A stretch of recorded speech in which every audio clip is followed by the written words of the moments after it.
The sky above Meridian Station had been wrong for 11 days before anyone official admitted it. Commander Yale Roan noticed it first.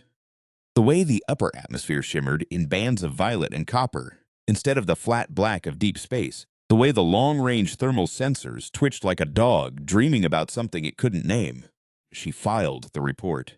It sat in the queue for 6 days while the Joint Colonial Authority argued about budget allocations in a room that had once been a library and still smelled like paper, even after everything. Then the Veth arrived. They didn't announce themselves the way the old stories had promised. No monolith. No landing craft descending through atmosphere in a pillar of fire. The first sign was the research outpost on Calloway's Ridge. 17 scientists and 2 security officers, gone between one sensor ping and the next. Their equipment was still running when the recovery team arrived. Coffee still hot in the pot. One tablet still cycling through a weather simulation, the isobar lines spiraling in patterns that didn't exist in any human meteorological model. The Veth communicated through atmospheric manipulation. This was the thing that took humanity 3 weeks and 4 destroyed listening posts to understand. They didn't use radio. They didn't use light.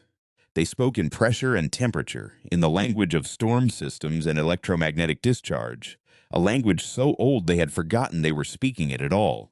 What the Veth said, the sky said. And what the sky said for 11 days was, "We are patient, and you are small, and your patience has run out." Yale was in the Situation Room when they took Archon Relay, the colonial communications hub that linked every human settlement between the inner belt and the Meridian frontier. 47,000 people went dark in 9 minutes, not dead, just silent. The Veth didn't kill if they didn't have to. They preferred to isolate, to demonstrate, to let the silence do the work that screaming never could. "Pull the atmospheric projections," she said, and her second-in-command, Lieutenant Samir Gao, threw the data onto the main display without comment. The pattern was unmistakable. The Veth were not striking randomly. The electromagnetic discharge events, what the civilian press, in the brief window before Archon went down, had started calling Skyfire, were targeted.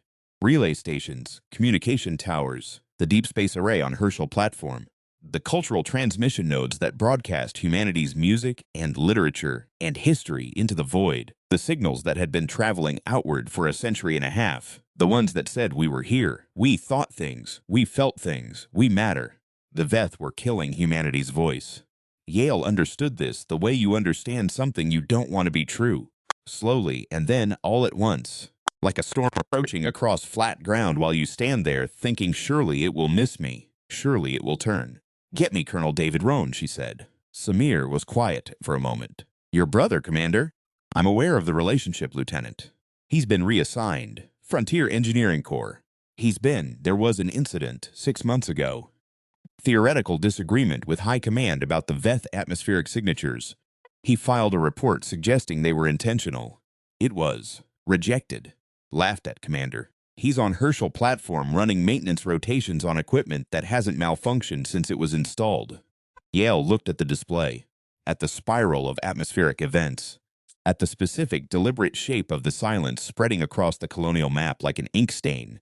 Each new dark node another human voice extinguished. "Get him anyway," she said. There was a pause. She could hear Samir choosing his words, which he usually didn't bother to do. "General Marsh is going to have something to say about that." "General Marsh," Yale said, "can come say it to me directly." Samir said nothing further, which was its own kind of answer.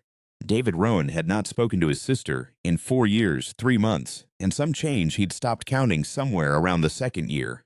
The silence between them had grown the way silences do, fed by small resentments and large failures, and the particular cruelty of people who are alike enough to understand exactly how to wound each other, until the distance became a thing with its own weight and habit, and crossing it felt like admitting something he wasn't ready to admit. He was elbow-deep in a conduit housing, performing diagnostics on a sensor array that had last shown an anomalous reading during a different political administration. When the emergency channel opened, he recognized Yale's voice before she'd finished his name. He would have recognized it across a much larger silence than 4 years. "You were right," she said. "No preamble. No apology for the 4 years. No warmth yet, just fact, delivered in the same flat command register she'd had since she was 19 years old and had decided to be a person who said the hard thing clearly. He pulled his arm out of the conduit, sat down on the cold floor of the maintenance bay, looked at the wrench in his hand and the grease on his knuckles and the long view of the station corridor through the bay's open door, where nothing moved, and the lights hummed, and it was entirely possible to believe, for just a moment, that nothing had changed. "I know," he said. "I need you at Meridian Station. I know that too." A pause on the line. Something that might have been the beginning of something else. "Sorry, maybe, or I should have called sooner, or I read the report when it came in, and I believed you, but she let it go. Later, maybe. Right now, there was the sky to deal with." "Transport in 2 hours," she said. "I'll be ready." He was already reaching for his datapad before he'd ended the call. The transport that came for him was military grade, which meant it was fast and cold, and the coffee was terrible. He drank 3 cups anyway, staring out the viewport at the sky that was the wrong colors, watching the bands of copper and violet shift and breathe like something alive, like a chest rising and falling, like something enormous deciding whether or not to be patient for another hour. He had a datapad loaded with 6 months of atmospheric analysis that no one had wanted to read. He read it again. The Veth atmospheric signatures followed a grammar. He'd mapped it painstakingly, working around his maintenance rotations, borrowing processing time from equipment diagnostics, cross-referencing the patterns against every xenolinguistics paper and every atmospheric physics model he could access on a frontier maintenance station's limited network. It was the work of a man with too much time and not enough people willing to listen. The work of someone who had nothing to lose by being right and nothing to gain by being wrong, and so had simply continued methodically the way a certain kind of person continues in the face of institutional silence, because the alternative is to become the silence. The grammar had a subject and a predicate and a target. The Veth were making demands.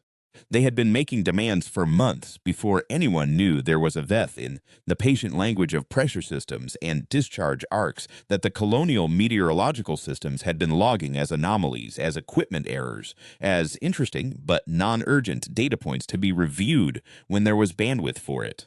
There was bandwidth now. Somewhere buried in that grammar was the thing they wanted. The price of the silence ending.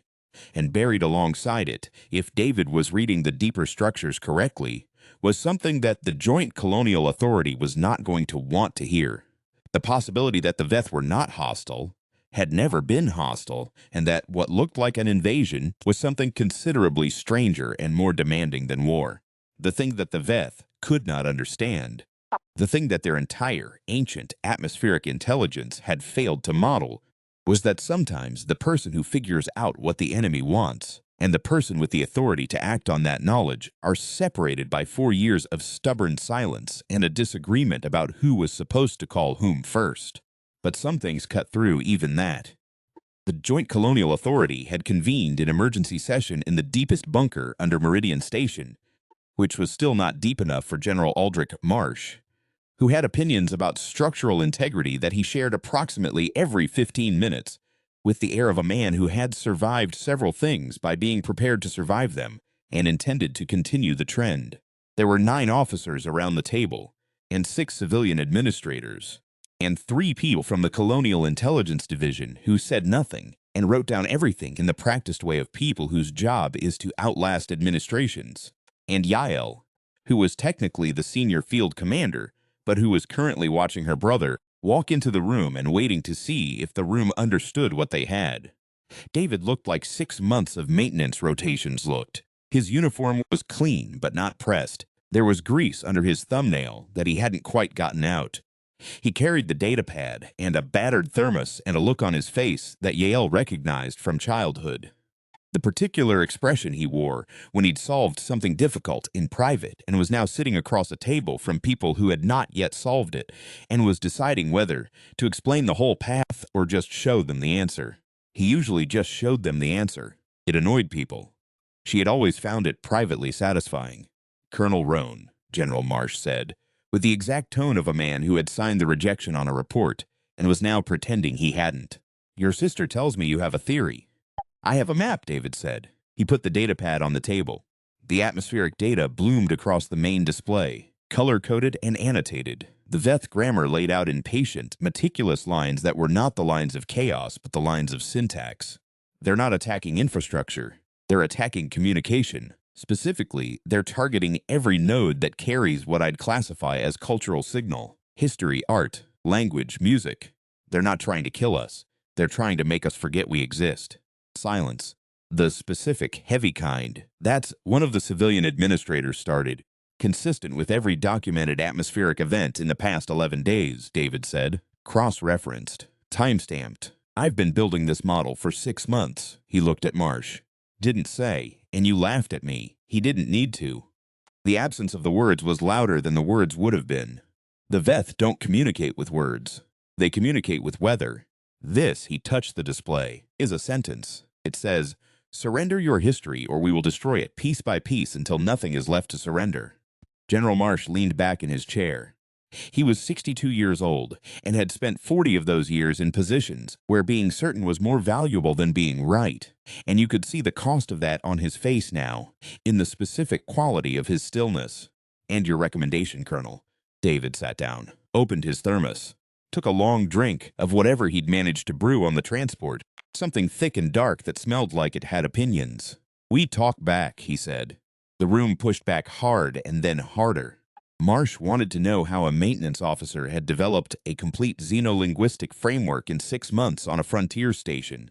2 of the civilian administrators wanted to know whether the analysis had been peer-reviewed.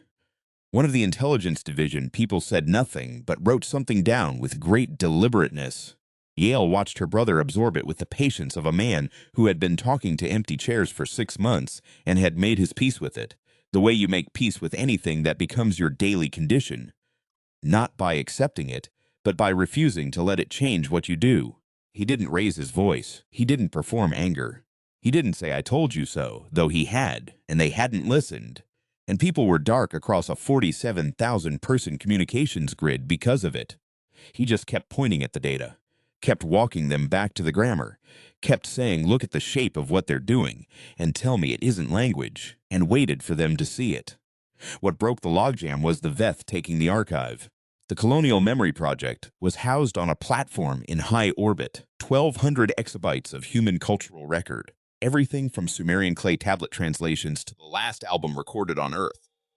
Before the first wave of migration, a backup of humanity's entire history built on the terrifying premise that civilizations could lose themselves if they weren't careful. That memory was not passive, but required the active, sustained effort of people who believed it mattered. It had been considered untouchable, too symbolic, too obviously a humanitarian artifact to be a military target, too far outside any reasonable model of what an invading force would prioritize when there were weapons and supply lines to strike instead. The Veth took it anyway, not destroyed, taken. The platform's emergency beacon showed it still intact, still running, every system nominal, but moving. Being moved deep into the atmospheric band that the Veth controlled, carried along on pressure systems that shouldn't have had the structural coherence to move a platform of that mass, and yet were doing it with the precision of something that understood exactly what it was handling. They were not destroying humanity's memory. They were holding it. The room went very quiet, the kind of quiet that is not absence of sound, but the presence of understanding arriving all at once in multiple people simultaneously. "They want us to come to them," David said. His voice was steady. "That's what the whole sequence has been. They've been hurting us. Isolation, silence, and now this. They want a conversation. They've been asking for one for months." He looked around the table at faces that were finally listening. "The question is whether we answer in a language they can hear. And you believe you can construct such a language," General Marsh said. He was not asking sarcastically this time. Something had shifted in his face. Something old and aware and afraid that had maybe always been there. That getting promoted past a certain level required you to keep very quiet, but that situations like this had a way of surfacing. "I know I can," David said. "I just need the equipment, the authority, and someone to watch my back while I do it." He looked at Yael. She looked back across 4 years of silence and the specific weight of everything that had accumulated in it. "All right," she said. What David needed was the atmospheric array on the old weather research station at Marin's Point, which had been decommissioned 3 years earlier when the colonial budget got cut, and the station's funding got redirected to things that generals like Marsh considered more tangible and less theoretical and more usefully bellicose. The equipment was still there, mothballed, dust-sheeted, drawing minimal power from a backup grid that nobody had remembered to disconnect because nobody had thought it would matter. David had known about it for 2 years. He'd noted it in a footnote of the first report that got buried, alongside his contact information and an offer to discuss further at anyone's convenience. No one had taken him up on it. They took a scout craft, Yale, David, and a young systems specialist named Petra Vance, who had the rare and valuable quality of being excellent at her job, while asking very few questions about why she was being asked to do things that technically required 3 separate authorization levels, none of them currently held. The flight to Maren's Point took 4 hours through air that was increasingly not behaving like air should. David spent 3 of them in the back of the craft, surrounded by equipment and annotated data pads, building the thing he was going to say to something older than civilization. Yale sat in the cockpit with Petra and watched the sky do things that skies weren't supposed to do, and thought about all the things she should have said 4 years ago. He filed that report on his own time, Petra said after a long quiet. She was watching the altitude controls with the focused attention of someone who didn't entirely trust the autopilot in these atmospheric conditions. The first one, before it got buried. I was a junior analyst. I read it when it came in, and I thought it was right. Her jaw worked for a moment. I was 26. I didn't have the rank to push back on the rejection. I told myself that. Yale looked at the copper-violet smear of alien presence moving through the stratosphere above them. Was it true? Partly. Petra adjusted something on the console. I also didn't want the trouble. It's easier to think someone else will handle it. She paused. Someone else didn't. Yale nodded. There wasn't anything to add to that. It was just true, in the way that the worst kinds of truths are true.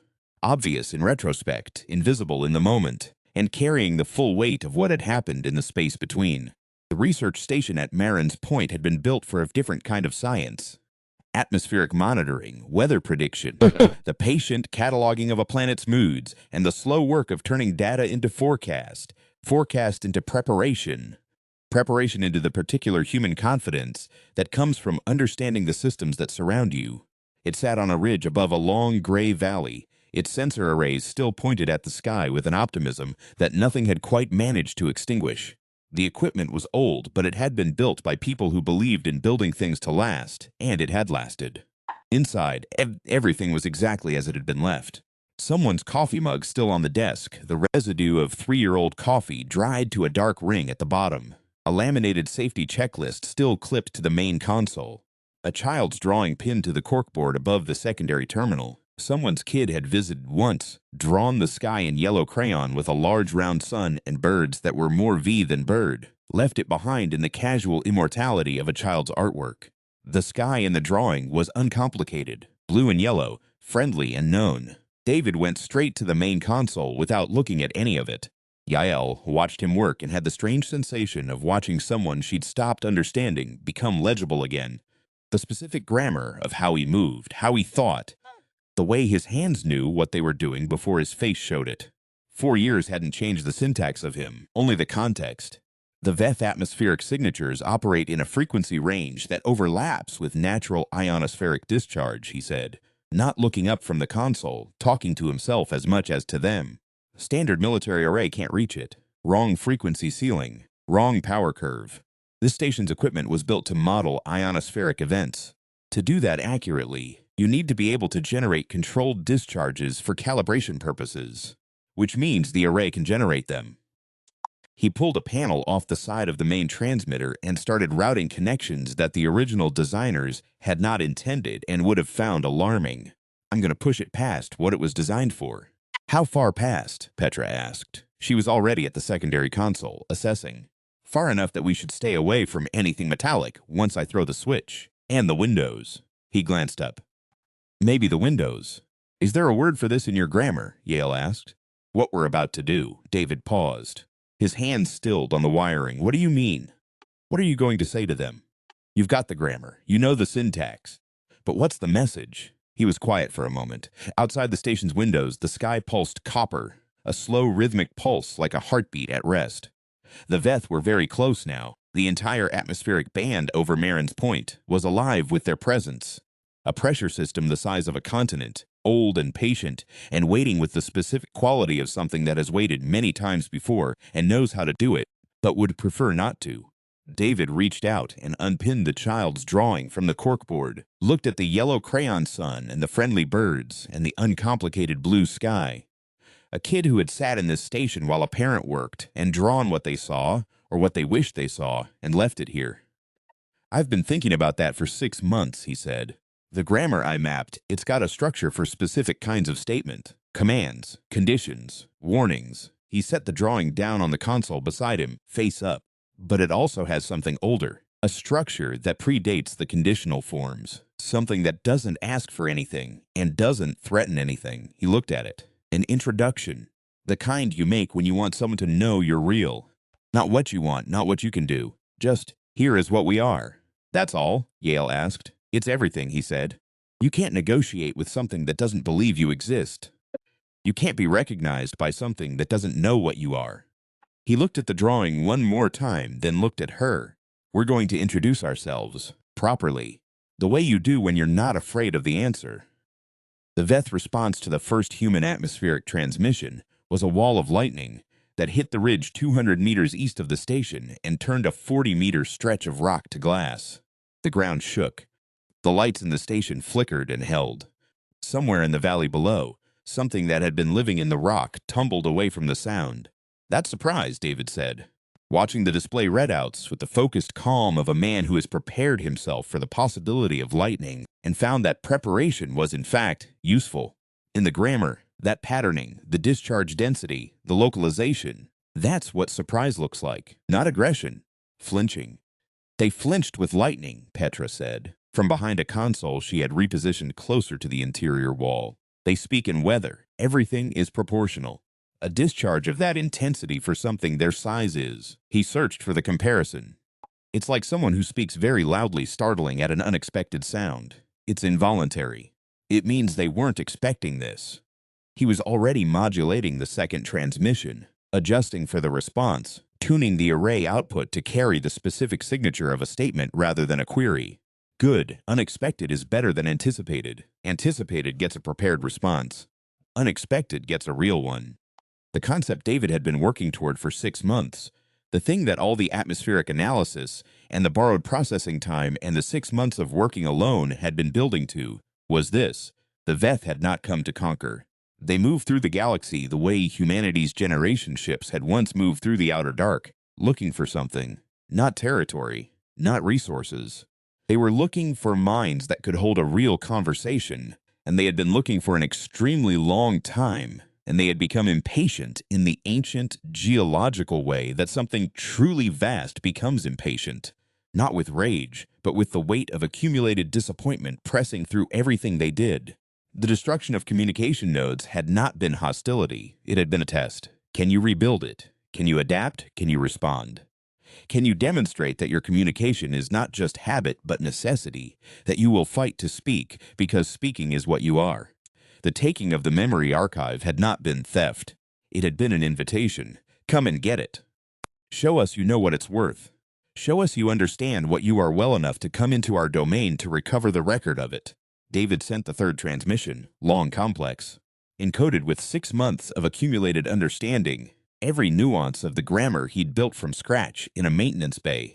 Every approximation of their own signal reflected back to them in the most complete form, a human-designed system running past its rated capacity on an improvised power routing could manage. The sky above Marin's Point went still. For 11 seconds, nothing moved. The copper light stopped pulsing. The pressure system held itself in a kind of suspension that felt, even through the walls of a building and the buffer of instruments, like a held breath. Then the archive platform appeared on the long-range scanner, moving, steady, deliberate, returning to its original orbit under its own power, released from whatever atmospheric force had been holding it. "That's a response," Petra said, very quietly. "That's more than a response," David said. He was watching the atmospheric display with an expression that Yale had last seen on his face when they were children, sitting around a kitchen table with a problem no one expected him to solve. Not triumph. Triumph was too loud, too pointed at other people. Something quieter and more internal. The expression of someone who has spent a long time being right in private and is now, finally, right in public, and finds that the feeling is less about vindication than about relief. That's an opening. General Marsh, patched in from the bunker under Meridian Station, went through several stages of visible response in the space of 2 minutes. Disbelief, a kind of reflexive anger at having been preempted by a maintenance officer and a decommissioned weather station, reluctant acknowledgement, and finally a silence that Yale had learned to read as the sound of a man revising his entire understanding of a situation from the ground up. It was not a comfortable silence. It had the quality of something structural settling. "You're telling me," he said, "that they responded to your transmission, that they returned the archive voluntarily." "I'm telling you the conversation has started," David said, "and that we need to be very careful how we continue it. The Veth grammar doesn't have a word for negotiation the way we understand it. Conditional, transactional. I give you this, and you give me that. But it has something close to what we'd call recognition. A declaration that something exists and is worth existing. They're asking whether we qualify." "And what's your assessment, Colonel?" David looked at the yellow crayon drawing on the console, at the uncomplicated sky, at the handwriting in the corner that said, in a child's irregular letters, "The sky at Marin's Point." "I think we make a compelling case," he said. What followed was 3 weeks of the most difficult and most extraordinary work in the history of human contact with the non-human. It was not dramatic in the way the entertainment archives had always promised first contact would be dramatic. No grand speeches delivered to assembled multitudes. No single moment of cathartic understanding. No scene where a lone human stood against the alien in a confrontation that changed everything in an instant. It was more like learning. The specific, humble, exhausting process of learning something that didn't want to be easy. From a teacher who communicated in a medium you had to translate in real time. Working from a grammar you'd built yourself, and were constantly revising as new data made old assumptions untenable. David transmitted from Marin's Point, while Petra expanded the array's capacity in ways that kept making her stop, and look at what she'd done with the expression of someone who has just realized that the solution was obvious, and is annoyed at herself for not having seen it sooner. Yael ran interference with the colonial authority, translating what her brother was doing into language that Marsh and the civilian administrators could accept, framing it in terms of tactical advantage and intelligence gathering and managed risk, because those were the terms the institution understood, while the actual thing happening at Marin's Point was more like a first conversation between two entities who had both, in their different ways, been talking into the void and wondering if anything was listening. The three of them did not sleep much. The coffee ran out on day 4, and they switched to a tea that Petra produced from somewhere in her field kit, brewed in a station mug that was not the abandoned one. She had moved that one carefully to a shelf that tasted like it had been designed by someone who considered flavor a secondary concern to efficacy.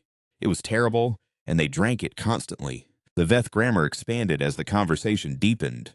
David mapped new structures, new concepts, new implications of things they'd said in the first week that he'd initially misread because his model was missing context he hadn't had yet.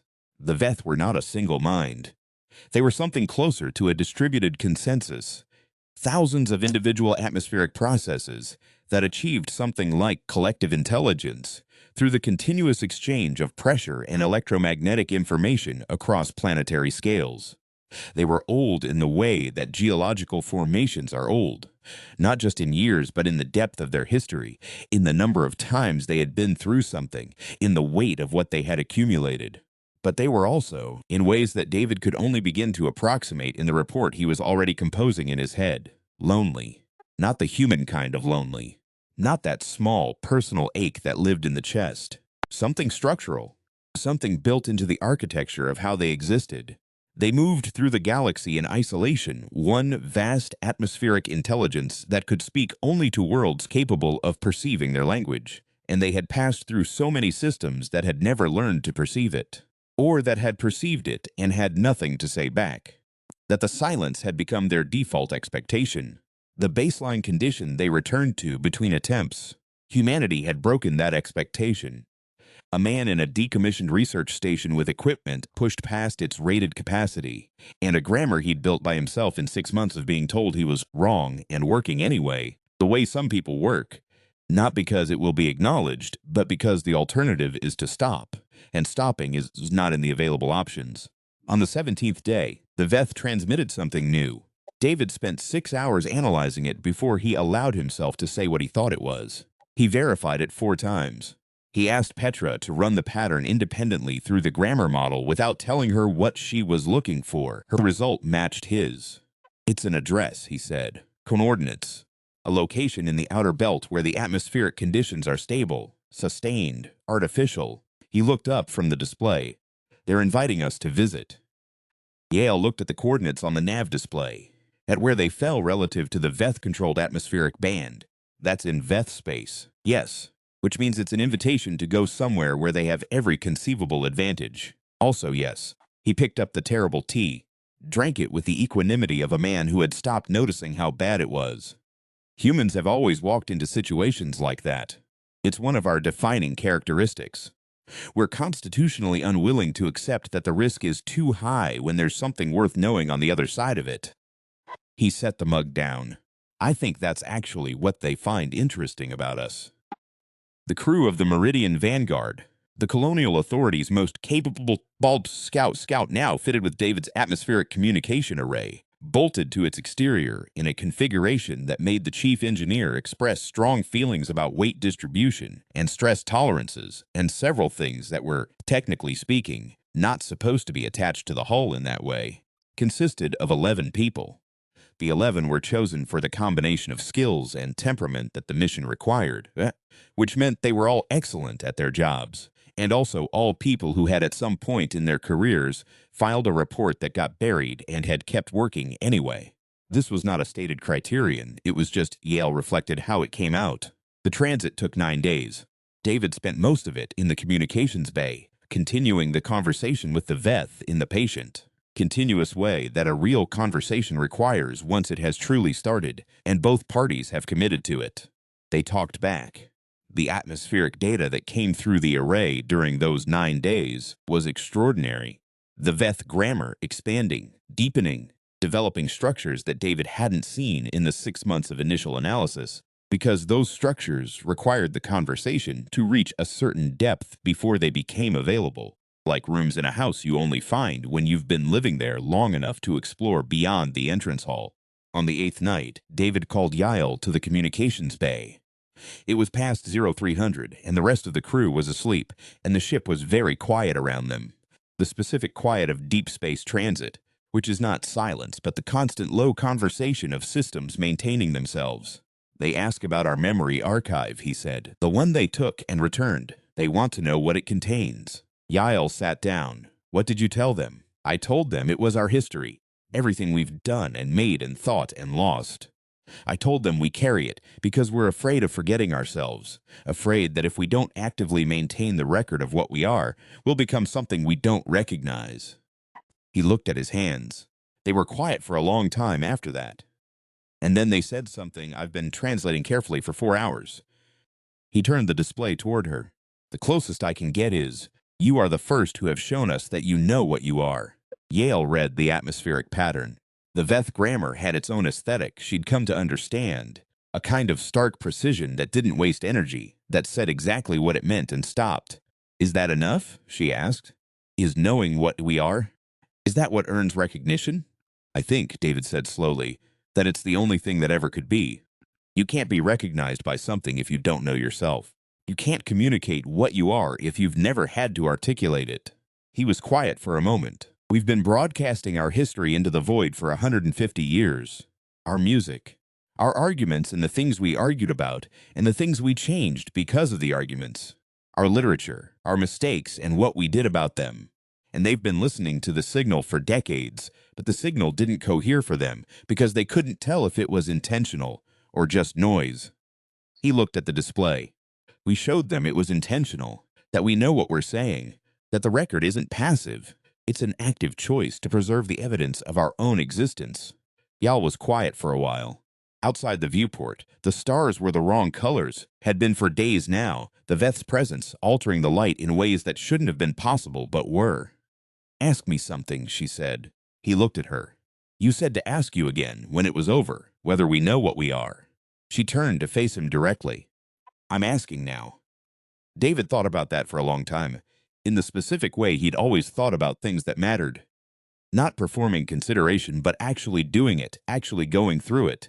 We're the ones who keep talking, he said finally, even when no one answers.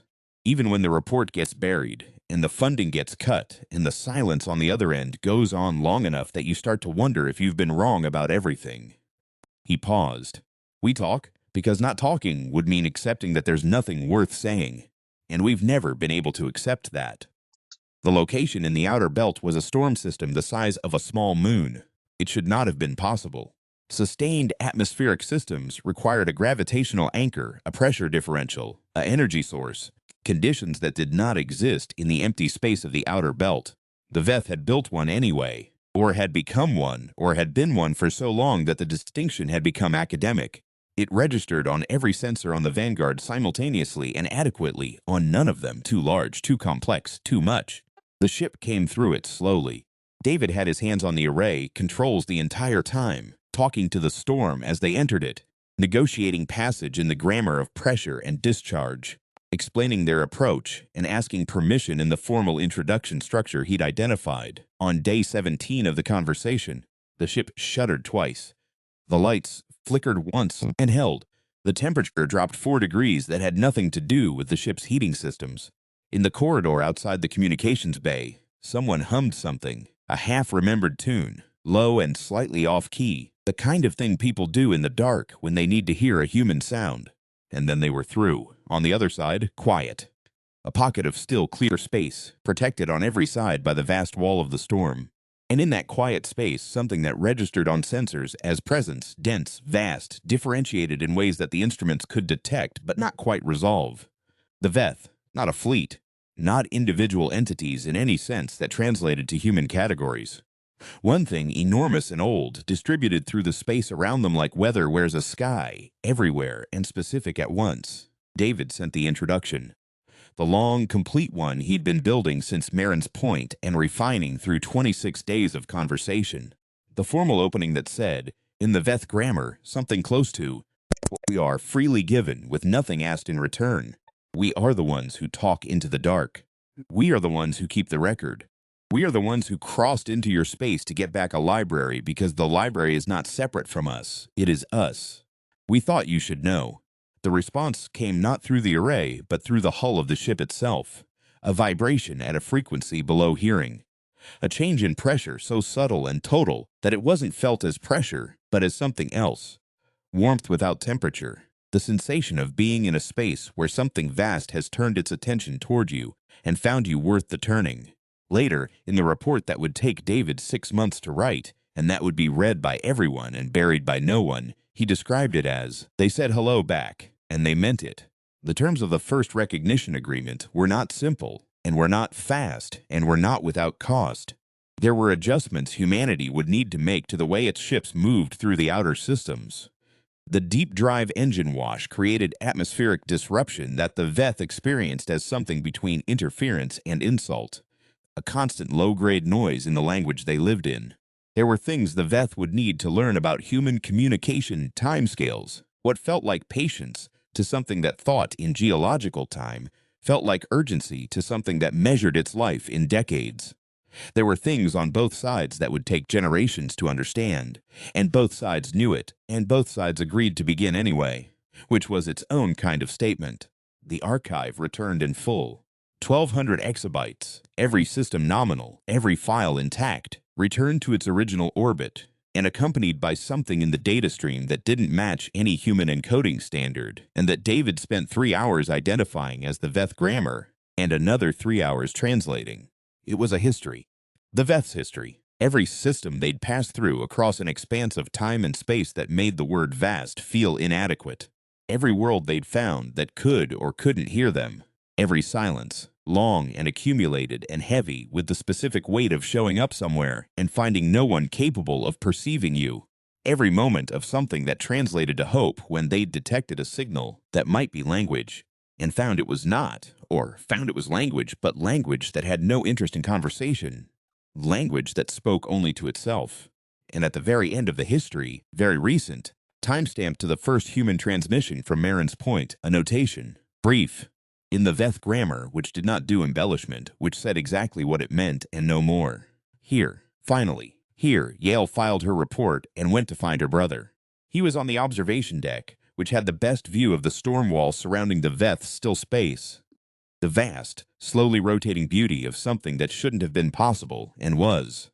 He had his thermos. She suspected whatever was in it was terrible. She sat down beside him, and he handed it over without looking up, and she drank it without comment. They sat like that for a while.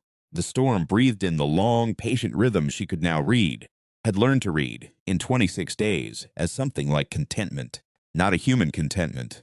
Something wider and older and less contingent. The contentment of something that has finally found what it was looking for after a very long time of not finding it. You know, Marsh is going to put his name on the recognition agreement, she said. I know.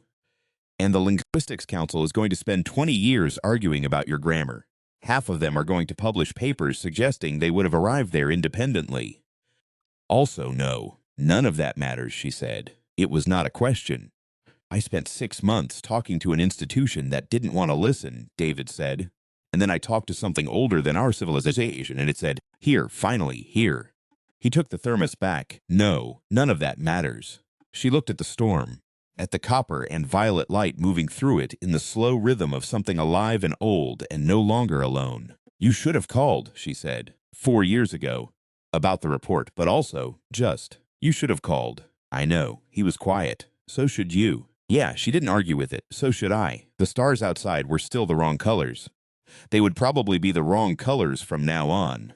The Veth's presence in the outer systems, now openly acknowledged, would continue to alter the light in ways that human instruments were only beginning to measure. It would take some getting used to. Most things did. But in the still space at the center of the storm, surrounded by something ancient that had finally found something worth finding, the wrong colors were beautiful.